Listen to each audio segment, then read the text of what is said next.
Good evening. Good evening, folks out there in Facebook land. I'm going to give this just a minute to connect because it does take a couple minutes to connect while I prepare and gather my thoughts this evening for tonight's topic, and as well as a recap for from last week. Well, first of all, we want to welcome you to the call. And tonight, you're only getting me. And I'll go ahead and warn you that next week, you'll be only getting Mr. Tab, because I am on a panel to speak at another engagement next Wednesday evening. And it has been on the calendar for some months. So again, welcome to the call tonight. And the first thing that I always like to do when we start off our call, because we have different listeners and watchers each week, and this is shared with people and friends on their Facebook pages, is that first of all, this is not therapy. This is coaching, and this is a public forum. So all the comments that you make are posted. They are in a public forum and people can see them. So if you have a personal matter, a question, or a topic, or anything that you would like for us to address in this forum or later on, please send an email to lifewithoutlimitscc@gmail.com, and we will address that for you.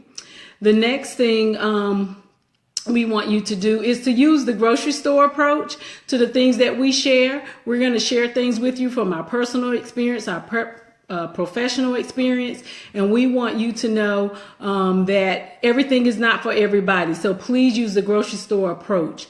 However, the information that we do share, we do believe is for all couples, whether you're a married couple, you're in a committed relationship, you think it may end in or lead to marriage. This, some of the topics and things that we'll be sharing, the strategies, we definitely think you can find a nugget or two. So let's recap really quick for last week. So last week, we talked about relationships and how do you know when your relationship is in trouble.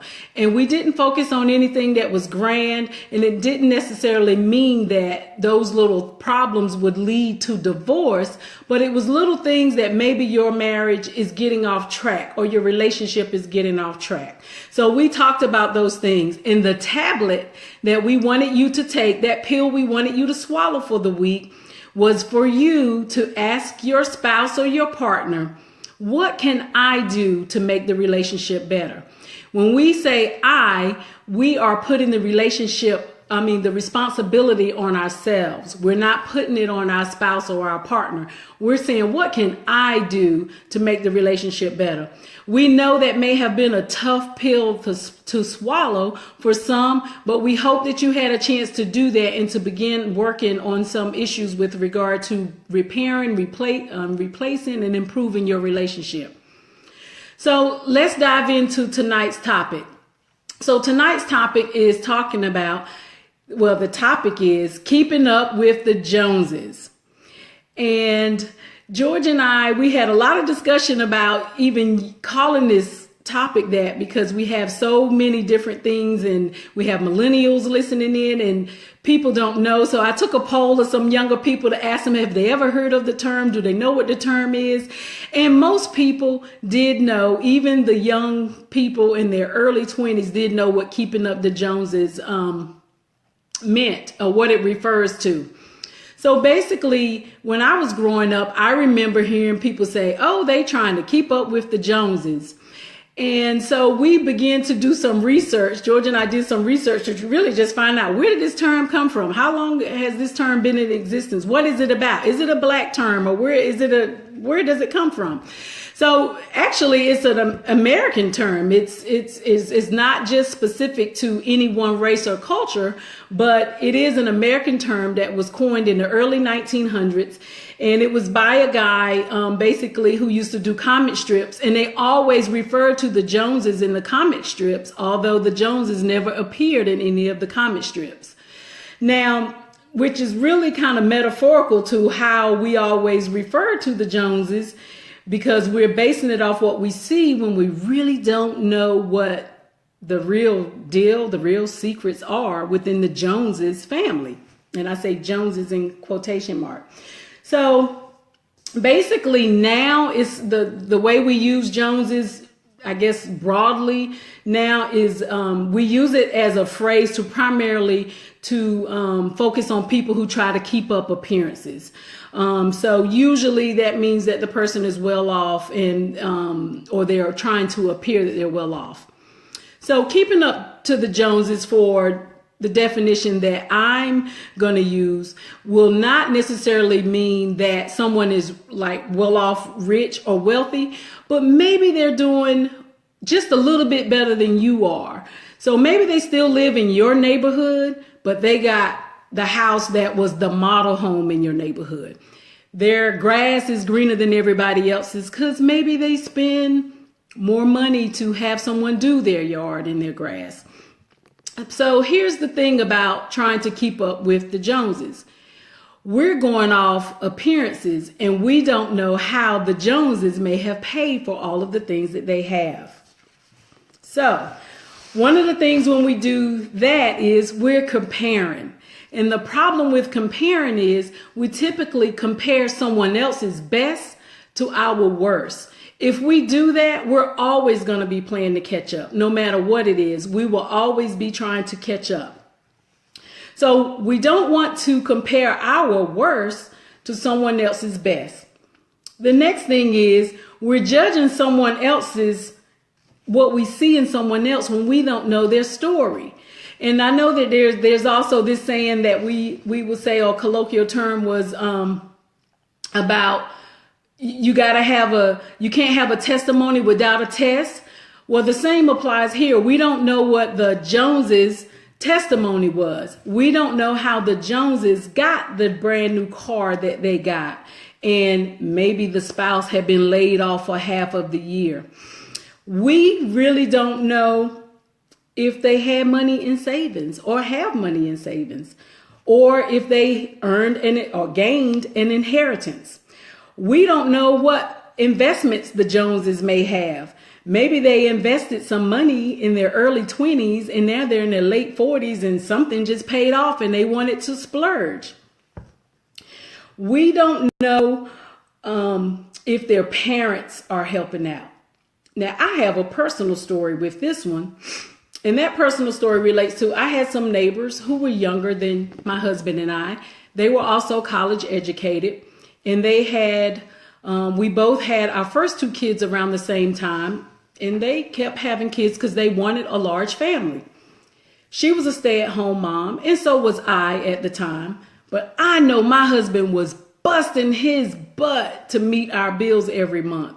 And this younger person didn't really seem like, he worked, but it just didn't seem like he was working the 60 hours that my husband was putting in. And they were living just as good as we were or better. And one day I learned that their parents, both sides of their parents, were helping them out. The two cars that they had, their parents bought and gave them. The clothes that they had, their parents bought and gave them. Really, they just had to pay their mortgage and food. And they were doing fine. So for me, I learned a lesson that you can't always compare someone else's situation to yours because you don't know the backstory. Another thing is a lot of times we get into comparing, we're counting other people's money. And I personally have done this. I know of other people. I've had discussions with people who do this. And one of the things, what happens is we could be in the same or similar job, but we all don't make the same money.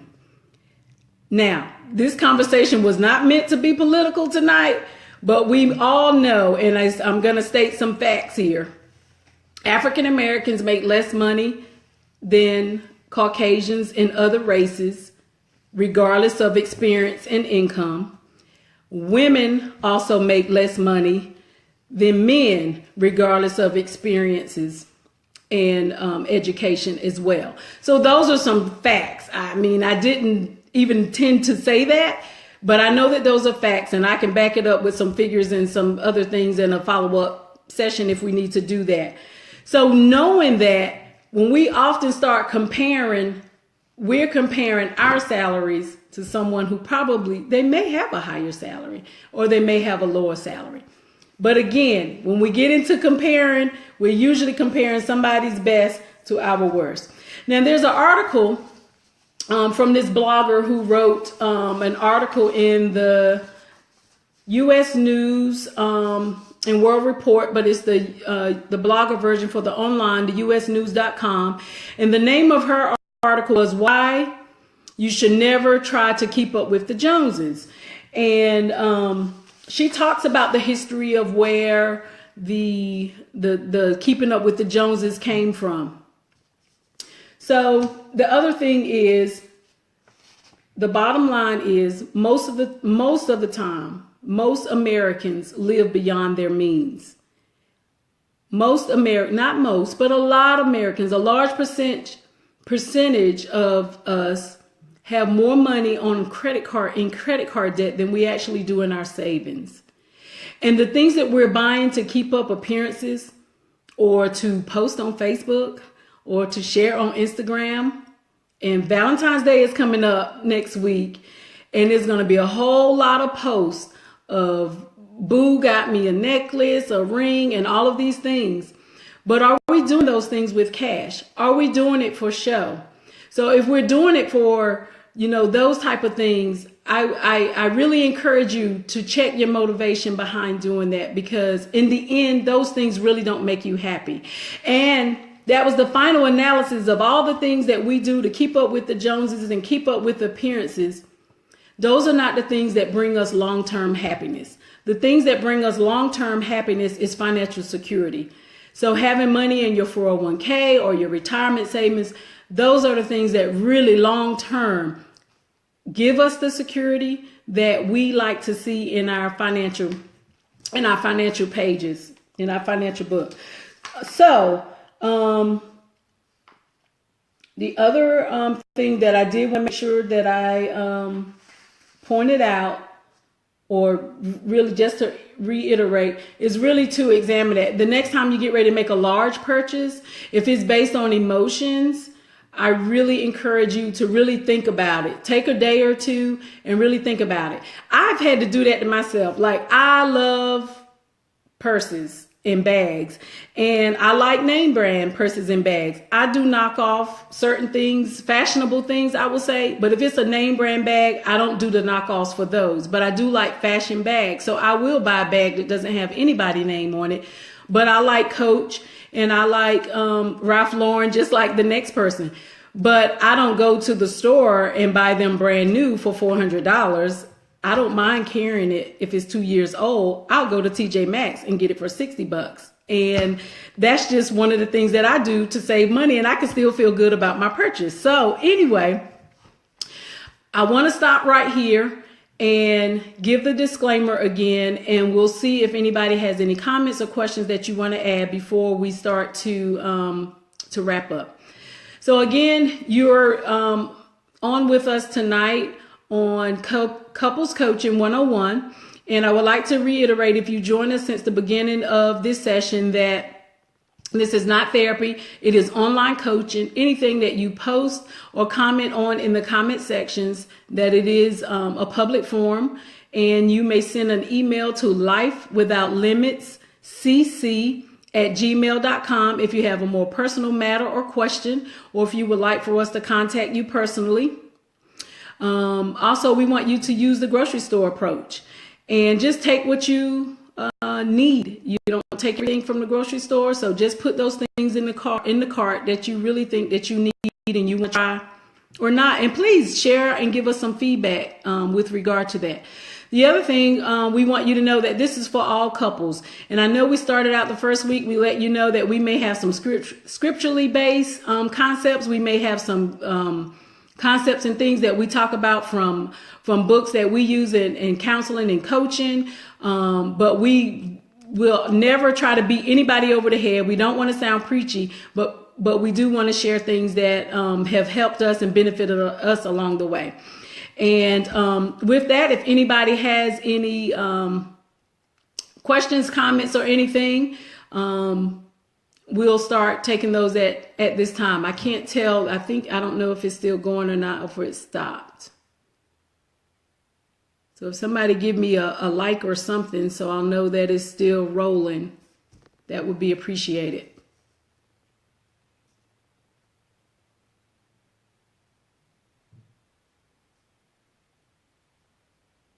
Okay, so I can see that it is still, okay, thank you. I can see that it's still rolling.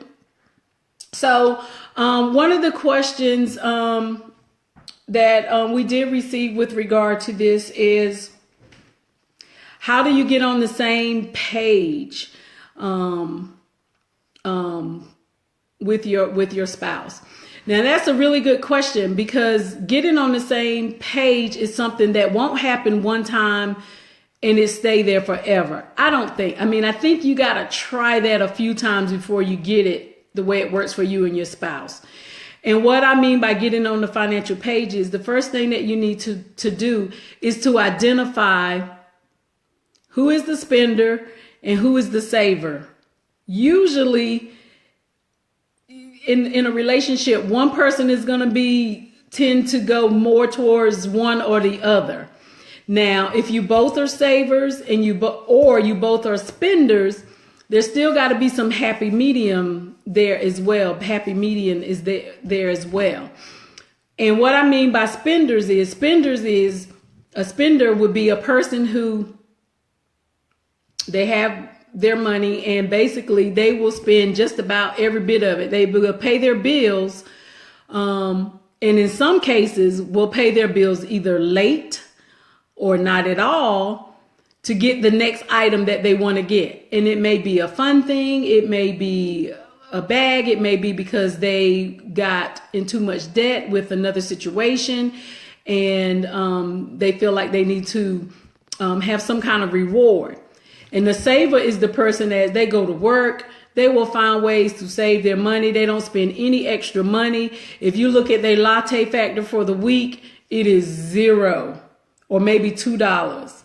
So that would be the person I would say is your saver. They really don't do any extra spending, probably have very little credit card debt, don't believe in putting things on credit. That's the first thing you need to do, is try to identify your spending, or your financial type. Are you more leaning towards the spender side or the saver side? Once you do that, you need to write out all of your bills. And when I say write out all of your bills, everything, no secret credit cards, no secret accounts or anything. Write out all of your bills. Know what you have that you're responsible for each month. I do remember the very first time that George and I bought a home. And my goodness, this was over 20 years ago now. We went in, we did our credit application, and the lady was like, "This is it?" And I was like, "Yeah." And so she says, "Well, don't you have like a secret credit card?" Like, she literally pulled me back in and asked me, did I have like a secret credit card or anything? And I had to say no, and I really didn't. But apparently that's a pretty common thing that happens, that couples would go in to do loan applications and there would be secret accounts, credit accounts, usually store credit cards that the woman would have. But there would be secret accounts that the other spouse didn't know about. And they would come out at the time whenever they were trying to get a loan. And in some cases, it may have caused people not to qualify for as big a loan as they wanted for their house. So it is open for question. I know I kind of went long on answering that question, and that actually may be a subject that we do a whole session on. We have a few more minutes. If anybody else have a question that they would like to put out there. And I'll give it a few more seconds to see if it come up, and if not, we'll go to one of our other questions.